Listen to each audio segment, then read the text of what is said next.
AITA for leaving the church even though they can't run service without me? I 21F recently left the church I grew up in. It was a very hard decision and long journey for me.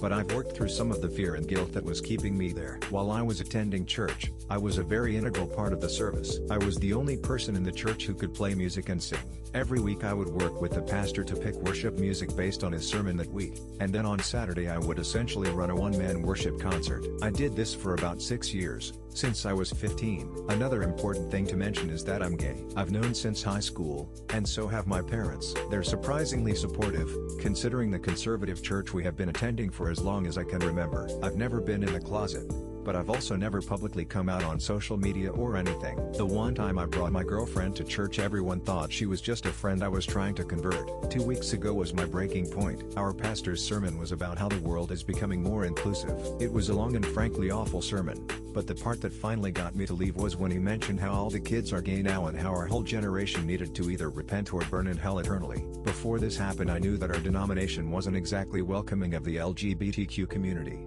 But to hear it so bluntly stated in front of everyone was something else, and I couldn't keep living in blissful ignorance. I decided that after the service I would no longer take part in a church who didn't like people like me. The next week when he called me to arrange to meet about the church service for that week, I politely explained that I would no longer be taking part or attending his church anymore. I tried to keep it civil, just telling him that our views and theologies didn't align anymore, and for both of our sake I was leaving. He freaked out, telling me it wasn't fair to him or the rest of the congregation that I would leave so abruptly without making alternate arrangements to replace music. He tried to demand I come back until he could find someone else, but I declined and then hung up the phone. Since then I have had countless church members telling me how disappointed they are the church has been cancelled and how I should make things right with God and come back to the church. I have also had the pastor reach back out asking if I would teach guitar to his son if I was really going to leave forever. I have declined. My parents have mentioned that it was rude to leave as abruptly as I did without giving anyone a chance to try and find a replacement. So, am I the asshole for leaving the church with nobody to replace me,